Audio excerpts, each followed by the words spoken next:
Buenas tardes, querida familia, amigos, hermanos, ¿cómo están? Ya les iba a decir buenas noches porque estoy acostumbrado a que siempre los jueves de romanos, pues bueno, solían ser o suelen ser a las 8 entre comillas de la noche, pero al menos ahora en México, desde que nos cambiaron el horario de sábado, domingo de la semana pasada, todavía sigue siendo de día, así que está a punto de decir buenas noches cuando de repente veo o siento la luz a todo lo que da y dije, no, pues cuál noches si todavía apenas son tardes, ¿verdad? Así que buenas tardes por este nuevo horario, los que se encuentren en algún otro uso horario y ya esté oscuro, a ustedes sí buenas noches, espero que estén todos bien, bienvenidos a una semana más de nuestros estudios. Y hoy, como lo pueden ver en la publicación, tenemos con motivo de la fecha que se aproxima, un tema especial. Antes que nada vamos a orar, vamos a poner ese tiempo en manos de Dios, donde quiera que estés, excepto si estás manejando. Ahí en tu lugar, dile conmigo: Señor, te doy gracias en esta tarde noche porque tú me das vida, porque estamos con bien. Dios, nos ponemos en tus manos en esta hora pidiendo que tú nos guíes, que nos des dirección y entendimiento. Que seas tú, Espíritu Santo de Dios, enseñándonos. Padre, aunque la mayoría de nosotros quizá no tengamos que ser convencidos de nada, que nos enseñes, Padre, a poder presentar argumentos a aquellos que están sinceramente equivocados, que tienen dudas y que están en busca de respuestas, que seamos un instrumento para que les sea revelada la verdad, que les libre de todo engaño, de toda mentira, de todo prejuicio, y que entonces puedan venir, Señor, Padre, a estudiar tu palabra desde una perspectiva neutral, sin ninguna inclinación a favor ni en contra, y que aquellos a quienes tú has de llamar sean tocados por ti, por el poder de tu Espíritu y de tu palabra. Te pedimos que este tiempo sea de bendición para nosotros, en el nombre de Cristo Jesús. Amén. Y bueno, pues como les venía adelantando, hoy tenemos tema especial. El domingo pasado compartí en la congregación de Vida Nueva para el Mundo Metepec un tema que titulé Jesucristo. Bueno, es Vida Nueva para el Mundo Toluca ya, ¿verdad? Jesucristo, evidencias de su vida, muerte y resurrección, primera parte. Y aquellos que siguieron el mensaje que está publicado aquí en mi página de Facebook, tú puedes, acabando esta transmisión, bajarle ahí en la página principal y buscarlo. Les dije que íbamos a ver el día de hoy la segunda parte. Pensé por un segundo el mismo domingo dar primera y segunda parte en los dos servicios que me tocó compartir, pero consideré que dado que son diferentes personas las que asisten, algunos se quedarían pues con la mitad de la información. Ahora, si tú no estuviste en la primera parte o no lo escuchaste, no lo viste, no te preocupes. Es primera parte y segunda parte en el sentido que se complementan, pero no en el sentido de que si no estuviste en la primera no le vas a entender, porque yo, entendiendo que muchas veces no son las mismas personas las que escuchan el mensaje, siempre procuro que cada mensaje tenga pues un inicio y un final, para que de esta manera hayas escuchado toda una serie o un mensaje de alguna serie, la palabra pueda ser de edificación para tu vida.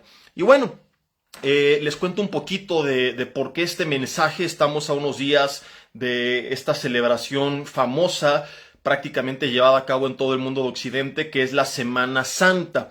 Algunos pueden decir, yo no la celebro porque la inventó Roma y lo que tú quieras, ¿verdad? Sin embargo, no podemos negar que es una buena oportunidad para poder recordar. Digamos que es una forma estratégica de enfatizar en lo que nosotros deberíamos tener presente todos los días de nuestra vida, que es la obra de Cristo Jesús en la cruz del Calvario. No deberíamos de recordarlo solamente en Semana Santa.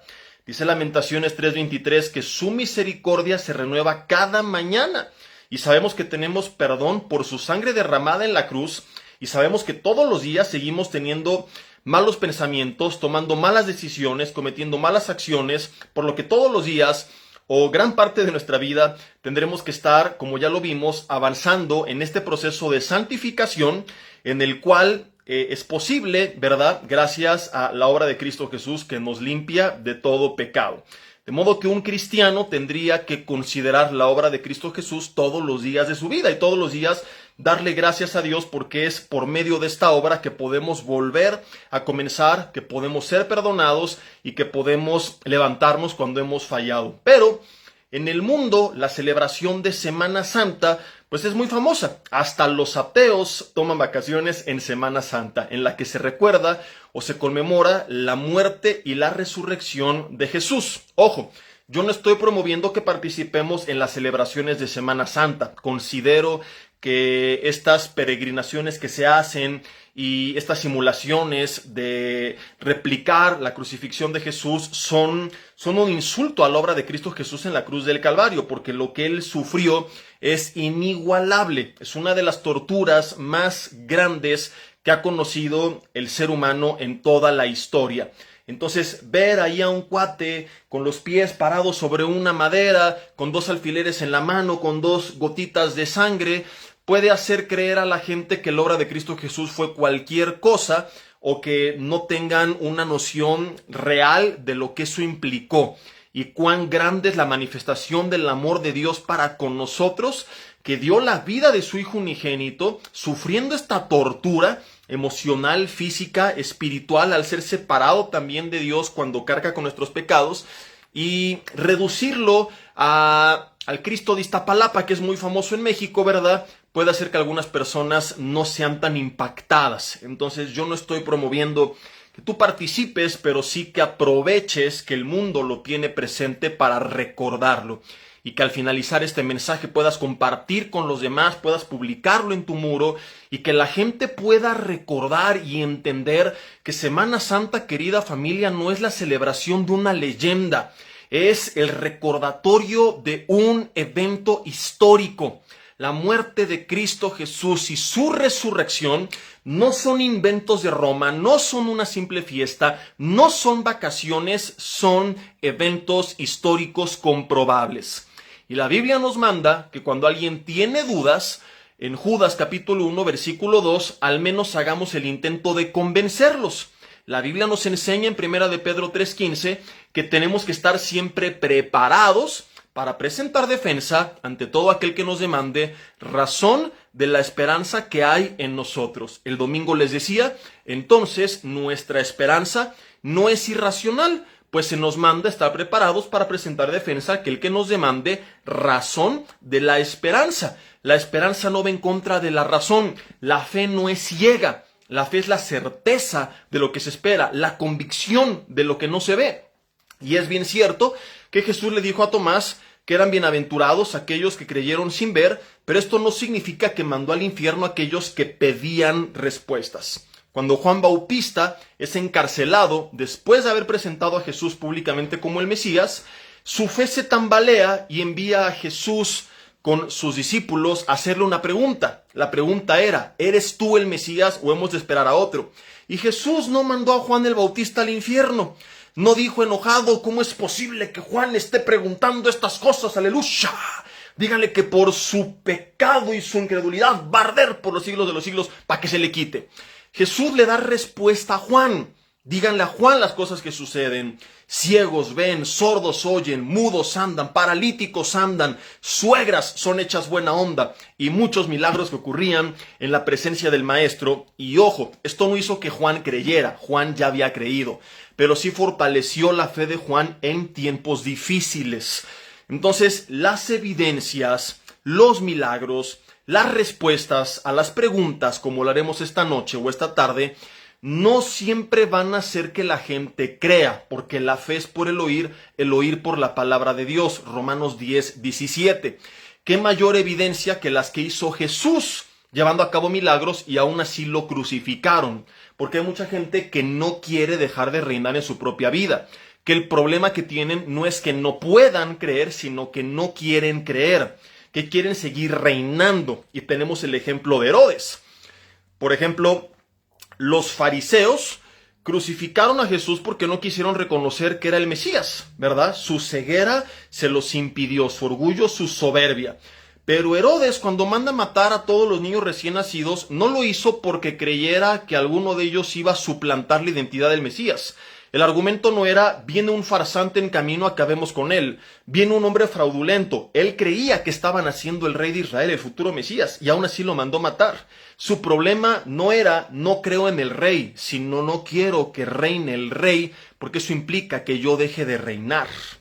Y entonces prefiere mandar matar, en su mente es lo que él pensó, al futuro Mesías para no dejar su trono, porque pensó que su reino sería mejor que el del Mesías. Y así hay mucha gente que puede ver milagros, escuchar respuestas a todas sus preguntas, pero el problema es que no quiere dejar que Cristo reine en su vida. Porque saben que dejar que Cristo reine eso implica bajarse de su trono y dejar de reinar ellos. Como quieren seguir estableciendo su propia voluntad y haciendo lo que les da la regalada gana, buscarán cualquier tipo de pretextos, de excusas, de justificaciones para rechazar el reinado de Jesús en sus corazones. Sin embargo, queridos amigos, querida familia, también tenemos gente sinceramente equivocada, como lo era un Pablo, que perseguía el cristianismo hasta la muerte con mucha convicción, y que el hombre, cuando se encuentra con Jesús resucitado, se arrepiente y se vuelve su servidor. Nosotros no sabemos qué tipo de personas nos rodean. Tú no sabes si las dudas que tienen son pretextos que buscaron o son genuinas, por eso que nuestra chamba es presentar defensa ante todo aquel que nos demande esperanza de la razón que hay en nosotros. Las respuestas no harán que la gente crea, pero sí es como quitar el escombro en un terreno para comenzar a sembrar la semilla. No sabemos si la semilla dará fruto, pero es un hecho que el primer paso es quitar el escombro y arar la tierra. De igual forma, en muchas personas la palabra dará fruto, en otras no. Eso le corresponde a Dios y es obra del Espíritu Santo, pero nuestra chamba es preparar el terreno. Se conoce esto cuando hablamos de evangelismo en teología como preevangelismo, que es justamente preparar el terreno para que la semilla sea sembrada. De ahí que un servidor es un apasionado de la apologética. Ya actualmente, pues bueno, de vez en vez comparto algunos mensajes de esta naturaleza, pero como ustedes bien lo saben, durante 5 años aproximadamente de mi vida en el ministerio estuve enseñando semana a semana 7 cursos distintos que nos llevaron 130 horas de enseñanzas, respondiendo a muchas preguntas que se hacen acerca de Dios, su existencia, la existencia de la maldad, el universo, la existencia de Jesús, su persona, la Biblia y muchas otras cosas más. En este contexto, ¿verdad? La pregunta que hacíamos el domingo era si Jesús era un personaje histórico según la evidencia extrabíblica, y vimos en primer lugar que la respuesta es sí, que Jesús no solo aparece en la Biblia y que Jesús no pudo haber sido inventado por Roma. Les contaba el domingo en la primera parte, porque 200 años antes de que Roma adoptara el cristianismo en el 312, ya había, y se preserva hasta el día de hoy, evidencia extrabíblica, bibliográfica, que hablaba de Jesús como un personaje histórico y que lo presentaba tal cual lo presenta la Biblia hoy en día. Vimos también el domingo que su muerte es un evento histórico y vimos un par de evidencias de su resurrección.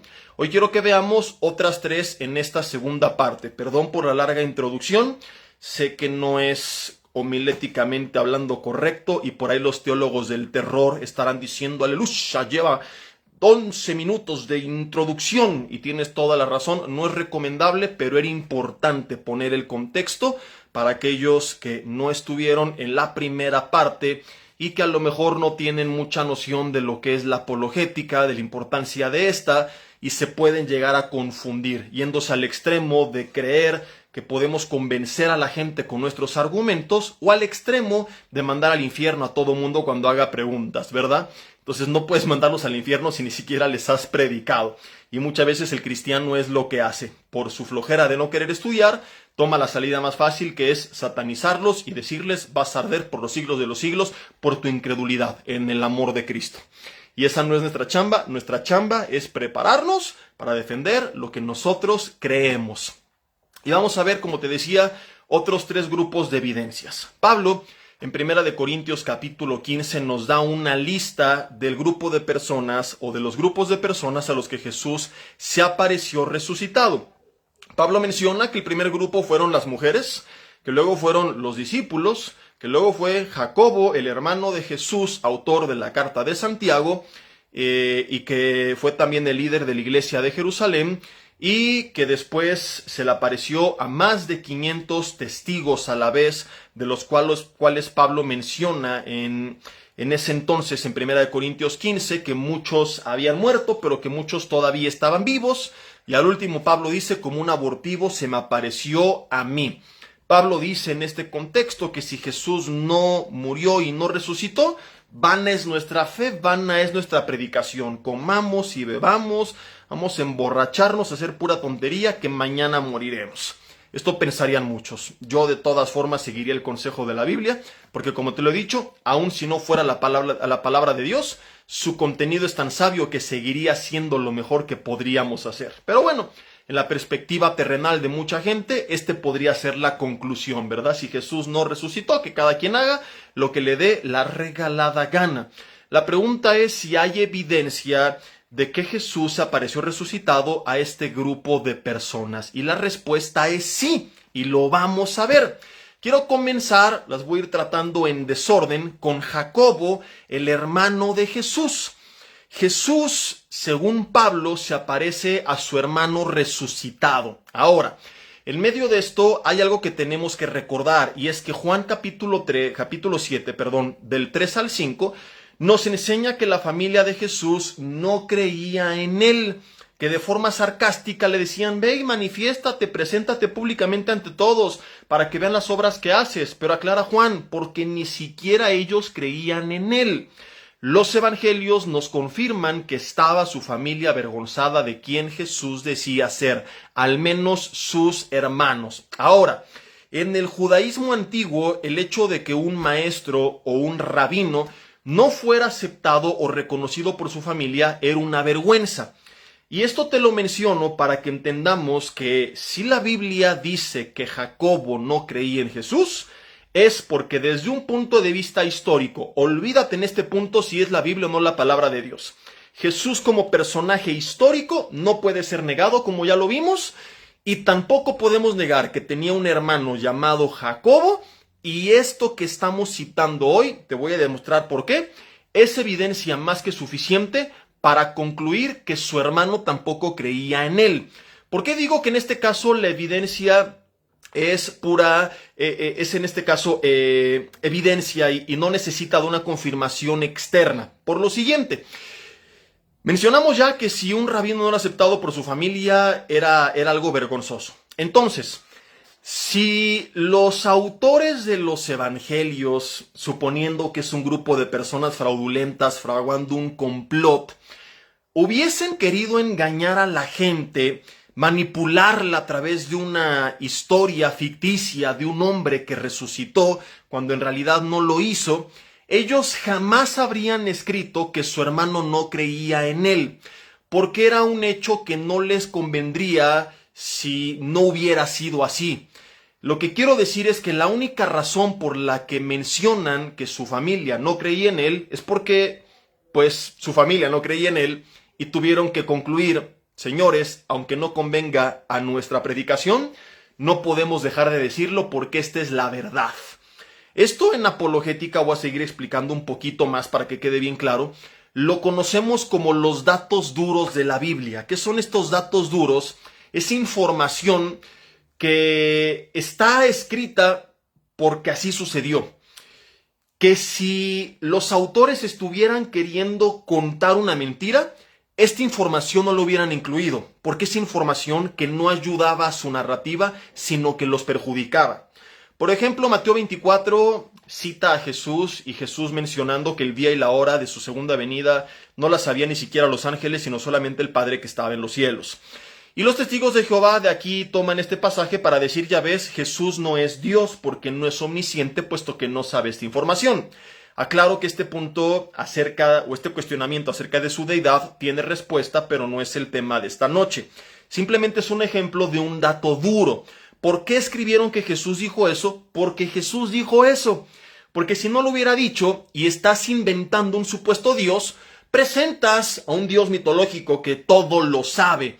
No a un hombre que cuando toma forma de hombre, o a un Dios que cuando toma forma de hombre y somete el ejercicio independiente de sus atributos a la voluntad del Padre, dice como hombre, según el día y la hora, nadie lo sabe. Por ahí va la explicación, pero repito, lo único que quiero que entendamos es que lo escribieron porque así lo dijo. Si estuvieran inventando algo, omiten esta información. Otro ejemplo de lo que es un dato duro. ¿Quiénes fueron los primeros testigos, según los evangelios, en ver a Jesús resucitado? Todos coinciden que el primer grupo de personas en haberlo visto resucitado fueron las mujeres. Si la Biblia dice que fueron las mujeres, es porque fueron las mujeres. Si hubieran querido un grupo de personas hacer un complot, jamás ni por aquí les habría pasado inventar que un grupo de mujeres fue el primer grupo en ver a Jesús resucitado, porque vivían en una cultura, en una sociedad demasiado machista. Había dichos rabínicos muy despectivos acerca de la mujer que hasta me da pena mencionar públicamente, con qué las comparaban y cómo las humillaban y menospreciaban. La mujer, para que te des idea, no tenía voz ni voto, aun siendo testigo presencial de un evento, de un crimen, delante de un juez. Así de poco importante era considerada en esa sociedad la voz y la opinión de una mujer. Entonces, ponte en los zapatos de los apóstoles. Supongamos, Jesús no resucitó y quieres engañar a la humanidad. Nunca hubieras pensado en inventar que fueron las mujeres las primeras en verlo resucitado como testigos, porque sabes que la sociedad no va a creer ese testimonio. Y si tú lo que quieres es engañar a la sociedad, dirías, fueron 100 machos, bien machos, remachotes, los que la hubieron resucitado, para que toda la bola de machotes dijera, oh sí, los hombres son los primeros que lo vieron, y tu relato tuviera más credibilidad. Decir que fueron las mujeres, imagínate a los discípulos platicando de lo que van a escribir y su conclusión es, esto no nos conviene, pero lo tenemos que escribir así, porque así sucedió. Creo que esto explica un poco más lo que son los datos duros. Ahora, Jacobo es otro dato duro. Si la Biblia dice que su hermano no creía en él, es porque su hermano no creía en él. De otra forma, jamás lo habrían escrito, porque esto era vergonzoso para el testimonio de un rabino. Entonces, si tú quieres inventar que ese rabino resucitó y que era Dios para engañar a los demás, dirías, no, es un rabino que siempre fue aceptado por su familia, con una trayectoria impecable, aleluya. Nunca dirías, ni su familia creía en él. Esto, por estas razones, es un hecho innegable. De otra forma, no existiría en la Biblia. Es como que tú te presentas delante de un juez, porque te están acusando de haber robado algo, y no hay la más mínima evidencia en contra tuya, ni de ese robo ni de robos pasados. Y tú al juez, en vez de decirle, no, yo nunca he hecho nada, señor juez, sabiendo que no hay evidencias, le dirías, bueno juez, pues la verdad es que yo soy buena persona, casi no robo, solamente 10, 12 veces me he robado algunas cosas, pero le prometo que esta yo no fui. Tú dirías, omito esas 10, 12 porque no me ayudan a mi relato, ¿verdad? Al contrario, si no hay evidencia en contra tuya, tratarías de presentarte lo más correcto posible. Así sucede con esta descripción de la falta de fe de la familia de Jesús, particularmente de su hermano en él. No ayudaba a su narración, se menciona porque es verdad. Y lo que es interesantísimo es que cuando pasan los años, la Biblia en 1 Corintios 15 nos enseña que él lo vio resucitado. Hechos lo describe dirigiendo la primera asamblea o concilio de los apóstoles en Jerusalén, lo describe liderando la iglesia de Jerusalén, y la carta de Santiago, que es él, Santiago, Jacobo, Jacobo, Santiago, nos habla de que él finalmente creyó en su hermano. La pregunta es, ¿qué provocó que un hombre que no creía en Jesús termine creyendo en él? Y no solo creyendo en él, ahí te va otra sorpresa. La respuesta es que él tuvo que haber sido impactado con algún evento que le hiciera ver que él estaba equivocado. Y este evento es la resurrección. Si no fue la resurrección, explícame, ¿por qué años después Josefo, hablando de Jacobo, Josefo es un historiador secular, judío, no cristiano, que dijo textualmente que Jacobo, el hermano de Jesús, que fue líder de la iglesia en Jerusalén, dice Josefo, fue apedreado por su creencia en su hermano. ¿Qué provocó este cambio en sus creencias? ¿Cómo un hombre que no creía en él termina dando su vida por él?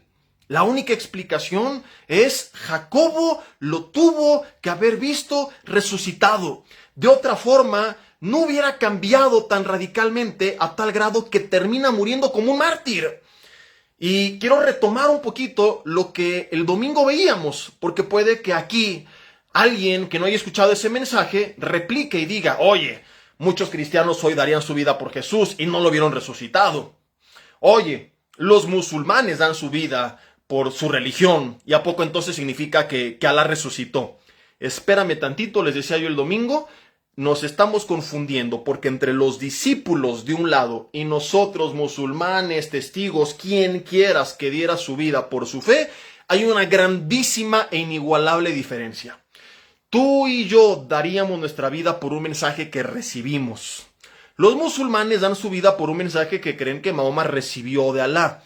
Los discípulos son el único grupo en toda la historia de la humanidad que no dio su vida por un mensaje que recibieron, porque a ellos no les contaron que Jesús resucitó. Ellos son los que nos contaron a nosotros que Jesús había resucitado. Estaríamos hablando de un grupo de personas que dio su vida no por algo que les dijeron, sino por algo que ellos nos dijeron a nosotros. Ellos fueron testigos de lo que sea que haya pasado, porque ellos son los autores. Si Jesús no resucitó, ellos fueron los testigos de las mentiras, locuras y alucinaciones de este hombre que dijo que iba a resucitar. Ellos habrían sido testigos del fraude más grande en toda la historia de la humanidad. La pregunta es, ¿por qué dar su vida por un farsante? Algunos podrían decir, bueno, porque ganaban algo, como hay mucha gente, hay ateos en el púlpito. Pablo dijo a Timoteo que muchos harían mercadería de nosotros con palabras fingidas, pero entiende que ellos no estaban en esa situación. Ellos, humanamente hablando, no ganaban nada, lo perdían todo, familia, reputación, bienes, eran perseguidos a muerte. Y de esto hay confirmación histórica. El domingo les contaba de las cartas entre el emperador Trajano y Plinio el Joven, historiador y colaborador del gobierno romano, donde todavía Trajano les dice, hey, les perdonamos si se arrepienten. Y pueden dar como muestra de arrepentimiento lo siguiente: adorar a alguno de los dioses de Grecia o negar públicamente al sabio crucificado. Supongamos, ponte en los zapatos de Jacobo, de los apóstoles, que Jesús no resucitó y que simplemente por honor a su nombre te inventaste que se había levantado de entre los muertos para que la gente no hablara de él como un loco. Pero no te ha dejado nada, lo has perdido todo y años después tiene la espada al cuello y puedes salvar tu vida y tu familia simple y sencillamente diciendo, señores, es mentira, Jesús es verdad, no resucitó. ¿Quién daría su vida por una mentira sabiendo que es mentira? Hay gente que da su vida por mentiras que cree que son verdades. Pero ¿quién daría su vida por una mentira sabiendo que es mentira y que además no te deja nada? 1, 2, 3 locos por ahí, pero decenas de personas, como lo cuenta la historia secular extrabíblica. Luciano el domingo mencionaba que en su cita habla de los cristianos como un grupo de personas que despreciaban la muerte por la creencia en la vida eterna. Querida familia, queridos amigos que nos están escuchando, la única explicación cuerda y racional a por qué este grupo de personas prefería dar su vida antes que negarle, a por qué esta transformación histórica en Jacobo, hermano de Jesús, es que 1 Corintios 15 tuvo que haber sido totalmente cierto. Jesús se levantó a los 3 días de entre los muertos y la gente que lo vio se impactó tanto que dijo, aunque me quites la vida, no lo voy a negar porque me consta, porque lo vi con mis propios ojos, que este hombre tiene poder sobre la vida y la muerte. ¿Cómo voy a temer a tu amenaza de la muerte cuando yo vi que Él tiene el poder de la vida eterna en sus manos y me ha prometido a mí la resurrección? Es por eso que Pedro en el libro de los Hechos dice, no puedo dejar de ver y de hablar, lo que he visto y lo que he oído. La vida de estos hombres como mártires es un testimonio fidedigno e histórico de que ellos en verdad, como Pablo dice, lo habían visto. No solo lo oyeron, lo vieron levantarse de entre los muertos. Y es su martirio una confirmación histórica de lo seguro que estaban ellos.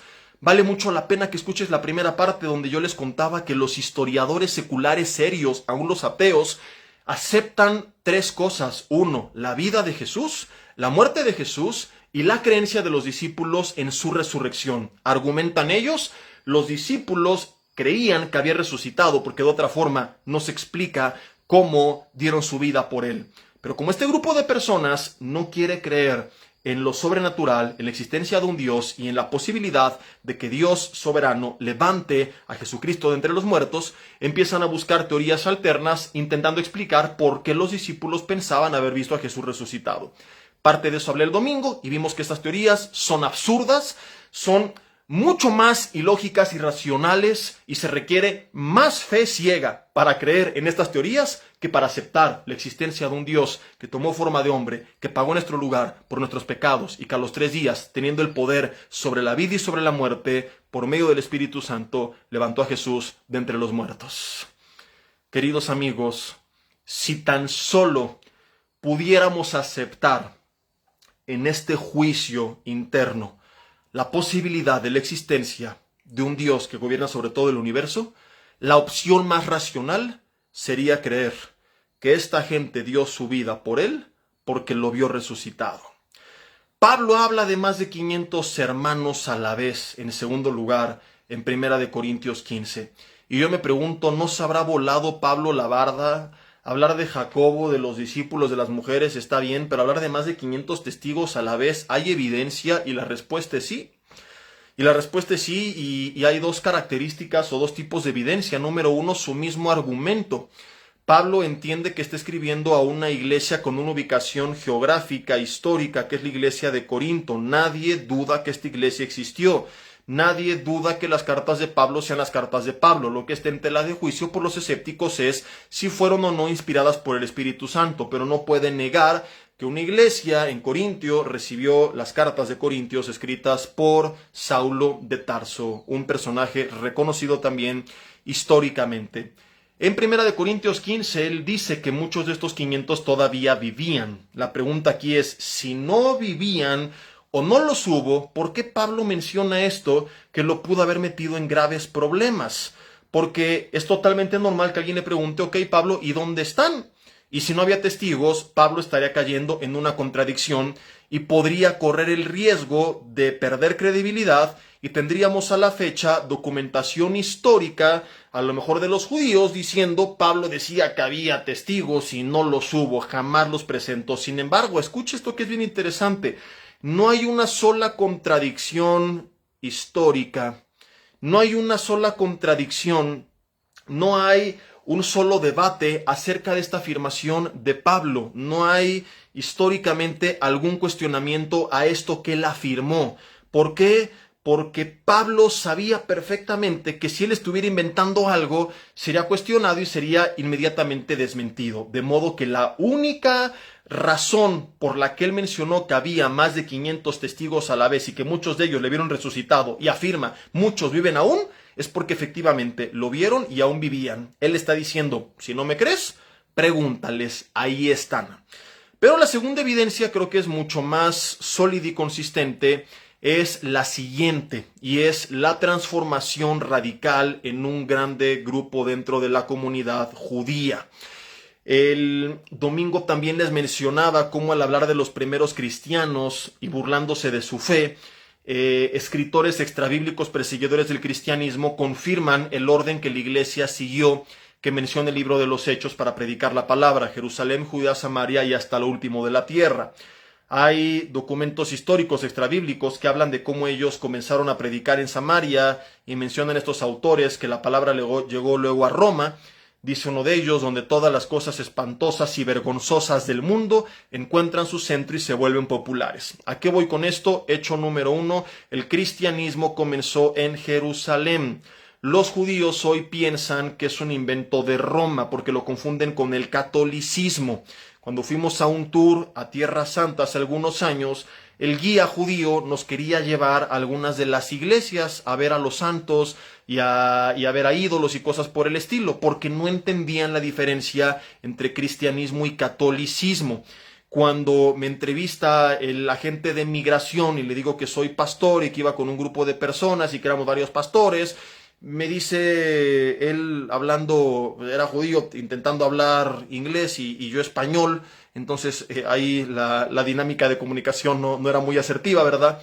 Y logré entender que me estaba preguntando que dónde estaba así le hacía, mi sotana. Y dice, sí, eso, ¿verdad? Y él esperaba que yo fuera aquí con mi traje de padrecito. Y le expliqué, le dije, no soy padrecito, no soy cura, no soy sacerdote, soy pastor, no es lo mismo, ¿verdad? Y tuvieron que hacer una corrección ahí en el itinerario porque nos querían llevar a puras iglesias católicas y no entendían esta diferencia. Cuando les contamos que el cristianismo no nace del catolicismo, sino del judaísmo, ellos se impresionan, ellos se van de espaldas. Y es lo que enseña la Biblia y es, ojo, lo que confirma la historia secular. Entonces, hay confirmación histórica de que hubo una comunidad judía que del judaísmo pasó a practicar el cristianismo. Toma nota de esto porque esto nos va a volar la cabeza. Estoy diciéndote que hay evidencia histórica que acabo de mencionar o resumir de que hay un grupo de personas que a las pocas semanas de que Jesús resucita o que sus seguidores afirman que había resucitado, dejaron el judaísmo para pasar al cristianismo, lo cual aparentemente para algunos podría no tener mucho impacto, pero lo tiene cuando recordamos qué es el judaísmo, quién es el pueblo judío. Voy a ponerte un poco de contexto. Cuando se empieza a predicar la resurrección, los judíos venían de haber sido perseguidos por más de 700 años. Por los babilonios, por los asirios, por los persas, por los griegos, por los romanos, y muchas veces fueron dispersados y llevados cautivos a esas naciones. Lo que es impresionante es que mantuvieron su identidad nacional, que al día de hoy existe el pueblo judío conservando su idioma, costumbres, creencias, tradiciones, etc. Mientras que otros pueblos de la antigüedad fueron asimilados o absorbidos o se mezclaron, para que se entienda mejor, con las naciones que los llevaron cautivos. Ejemplo, los hititas, los fereceos, los amonitas, los asirios, los persas, los babilonios. La pregunta es, ¿qué marca la diferencia entre los judíos y otros pueblos? ¿Por qué el pueblo de Israel mantiene su identidad nacional y no es absorbida por otros imperios mientras que los demás sí? La respuesta es que lo que hacían los judíos, llamémosle las estructuras sociales que formaban su identidad nacional, eran sumamente importantes para ellos porque creían que de la transmisión o no de esas creencias dependería el destino eterno de sus siguientes generaciones. Para ellos no era un juego, no era una religión, era una cuestión literalmente de vida o muerte. Por eso eran tan estrictos en la transmisión de sus estructuras sociales, de sus convicciones, de sus creencias.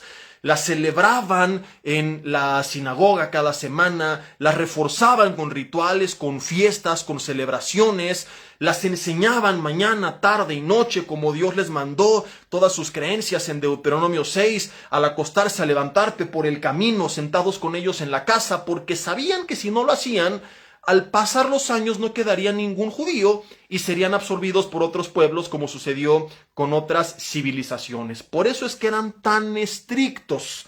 Ahora, hoy en día para mucha gente esto puede no tener mucho peso porque no estamos acostumbrados a ver alguna civilización con convicciones tan fuertes y tan arraigadas.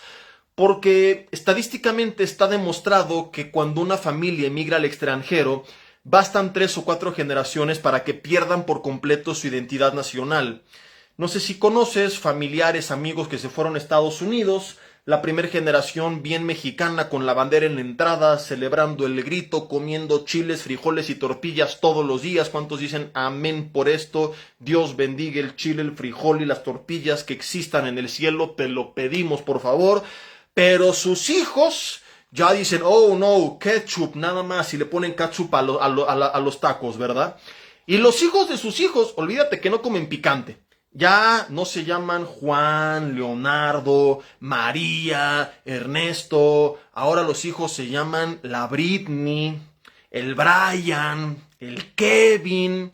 Y los hijos de la Britney, del Brian y del Kevin ya ni siquiera se acuerdan que algún día tuvieron tatarabuelos mexicanos y piensan que son gringos pura sangre, ¿verdad? 3, 4 generaciones, adiós identidad nacional. Israel del 70 después de Cristo, que son dispersados por todo el mundo, a 1948 que regresaron a su pueblo, pasaron unas 20 generaciones, no 3 o 4, 20, y se mantuvieron los judíos como judíos. ¿Por qué? Por lo que te acabo de mencionar. Entonces, en este contexto es impactante realmente explicar cómo es que lo que no logró ningún imperio de la antigüedad y lo que no lograron 20 generaciones y 2000 años de historia Lo logra un carpintero de Nazaret en cuestión de semanas, que es trastornar estas estructuras sociales. Porque es en este contexto que aparece un carpintero de Nazaret que tiene a las pocas semanas un grupo de seguidores de clase media, baja, algunos de alta, que se empieza a multiplicar, y que después de su muerte está un grupo de al menos 10,000 personas dispuesto a abandonar o a alterar una, dos o tres o cinco de las principales estructuras sociales que ellos tenían y que habían mantenido a lo largo de toda su historia. Y que de repente son totalmente trastornadas. Te las resumo. Número 1, ellos comienzan a enseñar que ya no era necesario sacrificar animales como lo hicieron por siglos, porque ellos creían que era esto lo que les daba la expiación de pecados. Y si ahora, según ellos, ya no es necesario porque Jesús con su sangre los perdonaba y estaban equivocados, su descendencia se iría al infierno. ¿Te arriesgarías a esto si no estuvieras seguro? Pero no solo comienzan a predicar que ya no era necesario el sistema de sacrificios del Antiguo Testamento, sino que además la ley que preservaron tan rigurosamente por siglos, ahora comienzan a enseñar que ya no es necesario cumplirla, que solamente algunas cosas, porque Jesús la había cumplido, y que lo que los hacía justos no era el cumplimiento de la ley, sino la obra de Cristo Jesús en la cruz del Calvario. Además comienzan a enseñar que esto que durante siglos creían que los hacía diferentes de los demás, realmente no los hacía diferentes de los demás. 3, eran celosos guardianes del Shabbat. Después de la muerte de Jesús, esta tradición milenaria termina. 4, ellos eran creyentes monoteístas, y no estoy diciendo que lo dejaron de ser, pero esto los diferenciaba de las demás naciones politeístas. Después de la muerte de Jesús, no comienzan a enseñar un politeísmo, pero sí un concepto distinto de Dios del que habían predicado toda su vida. El judío tradicional enseñaba Jehová es uno. El judío convertido en cristiano ahora enseñaba Jehová es uno, pero se manifiesta en 3 formas distintas: el Padre, el Hijo y el Espíritu Santo. Entiende que a la fecha, para un judío, el hecho que un familiar suyo se vuelva politeísta es un caos. Que se vuelva cristiano es una tragedia. ¿Por qué? Porque decir soy politeísta es bueno, creen muchos dioses, pero entre ellos al menos está Jehová. Decir soy cristiano para ellos es como una blasfemia en contra del nombre de Dios, al cual conciben como si fuera un monstruo de 3 cabezas, porque no pueden entender lo que es la Trinidad que enseña la Biblia y que enseña el cristianismo. Que pudo provocar esta concepción de Dios que, de haber sido predicada años atrás, la habrían rechazado tajantemente porque era totalmente opuesta a sus creencias, casi los hubieran quemado vivos. ¿Cómo explicas que esta nueva comunidad no solamente enseña que ya no tienen que hacer sacrificios, guardar la ley, celebrar el sábado, sino que además comienza a predicar este concepto de Dios? Y por si no fuera suficiente, dejan de predicar del Mesías como este poderoso militar que vendría a gobernar, a librarlos físicamente de la opresión de los imperios, y comienzan a predicar del Mesías como un rey que vino a librarnos del pecado y que vendría por segunda vez a librarnos también de la opresión de los imperios, pero que primeramente su reino tendría que ser establecido de forma espiritual, cuando toda la vida y hasta la fecha esperaron y siguen esperando a lo que será el anticristo, que fingirá ser el Mesías y vendrá a traerles esta ficticia y supuesta paz y seguridad en los próximos años. ¿Cómo explicar, es la pregunta, que no un judío, sino toda una comunidad, y repito, no de acuerdo a la Biblia, sino de acuerdo a la historia secular extrabíblica, estuvo dispuesta a abandonar o alterar alguna de estas 5 prácticas, creencias, claves que habían enseñado, creído, vivido, transmitido, preservado a pesar de los años, a pesar del cautiverio, y que mantuvieron firmes? La pregunta es, ¿cómo explicamos que en cuestión de semanas un carpintero logra lo que no lograron imperios enteros en siglos? Dame una respuesta racional. La única que yo encuentro es que Pablo, en 1 Corintios 15, solamente estaba diciendo la verdad. Más de 500 a la vez lo vieron. Y por eso él, con la mano en la cintura, dice, y de esos, muchos todavía viven. Si no me crees, pregúntales, porque ahí están. y tan le tuvieron que haber visto resucitado, que fueron tan impactados que dijeron: señores, ya no es necesario el sistema de sacrificios para expiación de los pecados, porque Jesús ha perdonado los míos. Ya no es necesario guardar la ley, porque Él la cumplió en mi lugar, y Él es el que me hace justo, no mi justicia. Ya no es necesario guardar el sábado, porque Él es mi paz y mi reposo permanentemente. Ya no es necesario, por andar haciendo las manos aquí, se me torció este dedo y sentí así como un calambre bien feo. Comienzan a predicar ahora este concepto de Jehová, manifestado en la persona del Padre, del Hijo, del Espíritu Santo, porque habían visto al Hijo y les constaba el poder que tenía sobre la muerte y tenían su Espíritu Santo. Por eso que se aventuran a decir: este es Dios. No porque estaban creyendo una locura, sino porque conocían al Padre, vieron al Hijo y les fue dado el Espíritu Santo. Y dicen por último: señores, el Mesías volverá, porque nos los dijo, y lo creemos. Pero primeramente, su reino tiene que ser establecido en nuestros corazones. Primeramente, la salvación es espiritual y es eterna. Ellos tuvieron que haber visto a Jesús resucitado, porque en este contexto y entendiendo lo que significa y lo que es el pueblo de Israel, estos cambios no fueron cualquier cosa, fueron una revolución, fueron un terremoto social e histórico, y la única respuesta es: tuvieron que haber visto a Jesús levantarse de entre los muertos.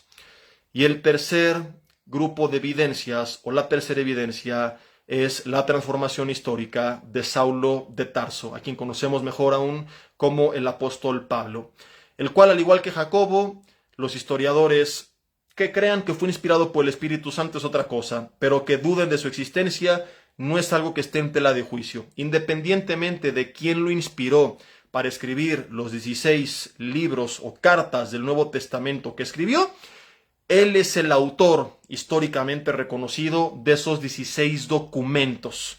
No pudieron salir de la nada, porque si las iglesias que lo reciben leen que un tal Pablo te está escribiendo y no lo conoces, dirías: ¿quién sabe quién es este loco?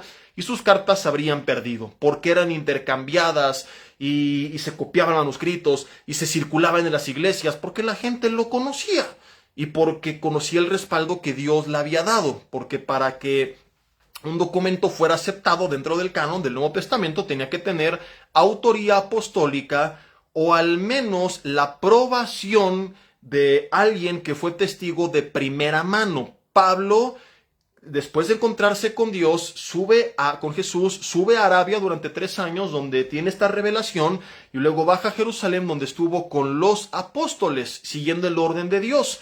Tenía el aval de los apóstoles, la recomendación de los apóstoles, y por eso es que las iglesias recibían bien sus cartas. Porque bueno, además, dicho sea de paso, todos lo sabemos, muchas de ellas fueron fundadas por él. Pero bueno, suponiendo que no hubiera sido el fundador, ¿verdad? Y que las reciben, dirían: ¿quién sabe quién es este cuate que ni conocemos? Pero bueno, lo conocieron a tal grado que las cartas se copiaron y copiaron y copiaron y distribuyeron porque eran importantes. Porque independientemente de que tú creas o no que fue inspirado por el Espíritu Santo, insisto, este hombre, por esta razón, históricamente no se puede negar que existió. Nadie puede decir las cartas salieron de la nada porque habrían quedado en la nada. Si eran tan importantes es porque venían de alguien. Ahora, ¿qué tiene que ver esto con la resurrección? Que cuando tú y yo estudiamos la vida y la conversión de Pablo, llegamos a la conclusión de que unirse al cristianismo es algo que jamás hubiera hecho si no se hubiera encontrado con Jesús. De hecho, en Hechos 26, cuando él narra su conversión, el rey Agripa, con el que está hablando, le dice: Pablo, las muchas letras te vuelven loco. Y no es loco de que, estás enloqueciendo, diciéndolo por un decir, sino realmente lo que le está diciendo es: te estás volviendo loco, tanto estudio te ha vuelto mal de la cabeza, porque de otra forma no explicas cómo un hombre que tiene fama, renombre, reputación, que tiene contactos, que tiene una buena relación con los judíos, con los romanos, que tiene dinero, que le va bien, que tiene el favor del gobierno, de repente lo pierde todo para unirse a un movimiento que semanas antes estaba persiguiendo. Gálatas 1 del 11 al 24 también narra más detalles su conversión.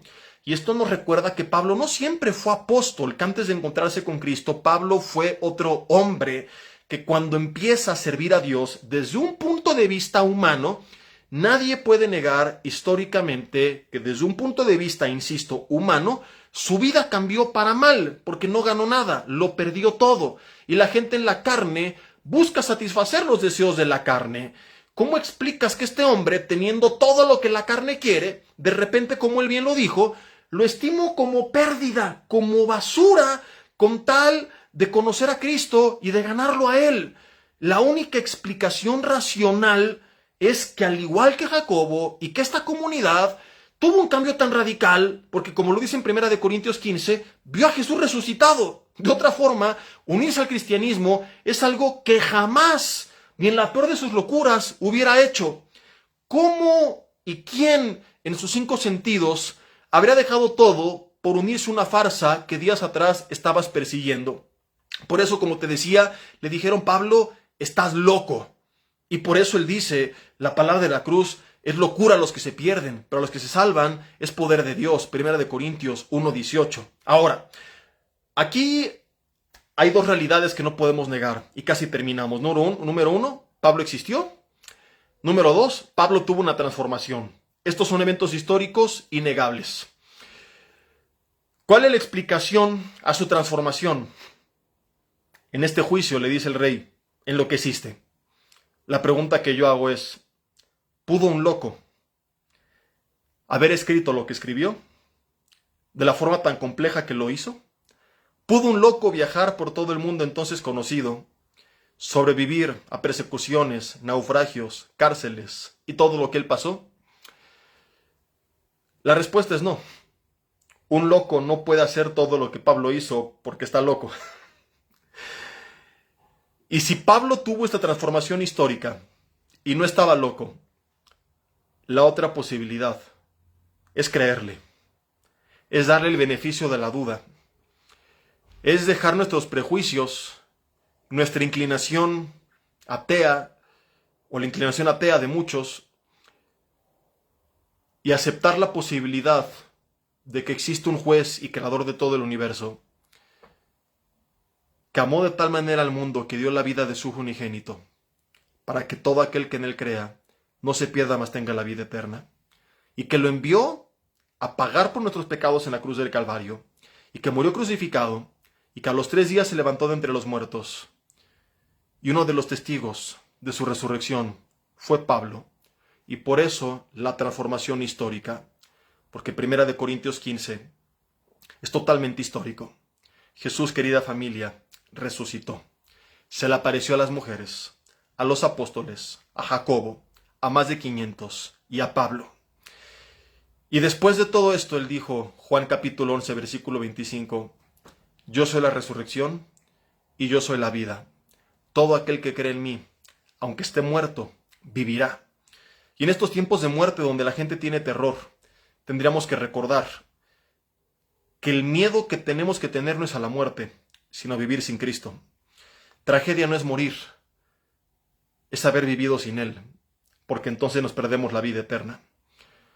De todas formas, todos algún día tenemos que partir, pero tenemos en la vida, muerte y resurrección de Jesús la certeza y la garantía de que sus promesas son fieles y verdaderas. Por eso cuando Pablo habla o escribe a los tesalonicenses acerca de ¿qué pasaría después de la muerte? Les dice, no se entristezcan como los demás que no tienen esperanza, porque nosotros sí la tenemos. Porque si creemos que Jesús murió y resucitó, así Dios traerá también a los que duermen en Él. Y Él apela a que nosotros nos animemos creyendo en la resurrección, pero la base de su apelación es la histórica resurrección de Jesús. Tiene que volver a, no digo a tener sentido, sino nosotros a entenderlo con la magnitud que es, porque a veces, ¿sabes? Sistematizamos tanto las cosas, creemos tanto en la liturgia, y sí, hablamos, sí, amén, Jesús murió, resucitó, aleluya, gloria a Dios, que no hacemos conciencia de que no es algo escrito nada más al aire, que estamos leyendo un evento histórico que en verdad ocurrió hace 2000 años, y vivimos como si esta vida lo fuera todo. Vivimos como si no existiera la vida eterna. Y querido amigo, existe la vida eterna, con Dios o sin Dios. Y la gente se puede burlar, reír, lo que sea, pero no puede cambiar ni lo que ocurrió, ni lo que está por ocurrir. La Biblia dice que vino y vino. Pero la Biblia no solamente dice que vino, también dice que volverá, y lo creas o no. La Biblia dice, y se cumplirá, y algún día tendrás también confirmación histórica. En esta ocasión, tú serás el testigo de que Jesús vendrá por segunda vez. Contigo o sin ti, a salvarte o a condenarte, pero de que viene, viene. Y aquel día la Biblia dice que toda rodilla se va a doblar y va a confesar que Jesús es el Señor, pero para muchos será demasiado tarde, porque ya no viene como cordero inmolado a pagar por nuestros pecados, sino a gobernar por los siglos de los siglos. Hoy, que sigues con vida, todavía no es demasiado tarde. Hoy tienes la oportunidad de rendirle tu vida. Y si quieres hacerlo ahí en tu lugar, acompáñame en oración y dile: Dios, gracias por lo que he aprendido esta noche. En tiempos difíciles, Señor, si bien esto no me hará creer, sí fortalece mi fe, al recordarme, Padre, la realidad de lo que creemos. Señor, gracias por amarnos tanto, que llevaste a cabo esta obra en la cruz del Calvario para rescatarnos. Yo hoy quiero reconocer que he vivido sin ti, teniendo una religión, pero no una relación, y ya no quiero vivir de esa forma. Quiero considerarte en mi día a día, aprender a conocerte y amarte, y caminar contigo tomado de la mano. Quiero reconocerte en mis caminos. Quiero pedirte que me perdones por mis pecados y que vengas a reinar en mi vida.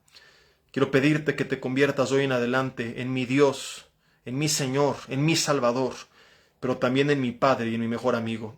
Te necesito y ya no quiero vivir lejos de ti. Y te pido que así como ese encuentro con Jesús transformó a esta gente de la cual hoy aprendí, yo pueda encontrarme contigo de tal forma que yo también me convierta en un testigo de la resurrección.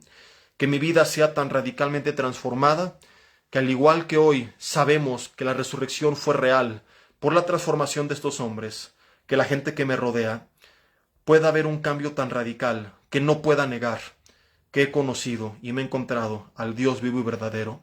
Hoy te rindo mi vida y te doy gracias por darme esta oportunidad. Recibo tu perdón, el regalo de la vida eterna, y te pido que me ayudes en mi caminar de aquí en adelante a hacer tu voluntad. En el nombre de Jesús. Amén. Querida familia, 3 avisos importantísimos. Número 1, compartan el mensaje, etiqueten a sus amigos. No dejen de compartir esto en su página de Facebook. Busquen la primera parte y también compártanla. Hay mucha gente que necesita escuchar esto. 2, el domingo estará en la congregación de Toluca el doctor Armando Alducin, segundo y tercer servicio. Primer servicio, Caleb Alducin. Yo ahí también estaré el domingo para cualquier cosa que pueda servirles, pero este domingo me toca hacer Shabbat en cuestión de prédicas. Estaremos grabando nuevas cápsulas, pero no predicando. 3, publiqué y está la liga abajito de este mensaje al finalizar una serie de 27 horas de audioconferencias que titulé Jesucristo, la verdadera historia detrás del mito. Es una serie que únicamente está en audio, no tengo en video y compartí hace muchos años. Tiene un manual en Word que puedes abrir, editar, modificar, anotar, aumentar la letra, borrar, lo que sea. Obviamente después de haberlo descargado para que lo uses como bosquejo y compartir con otros.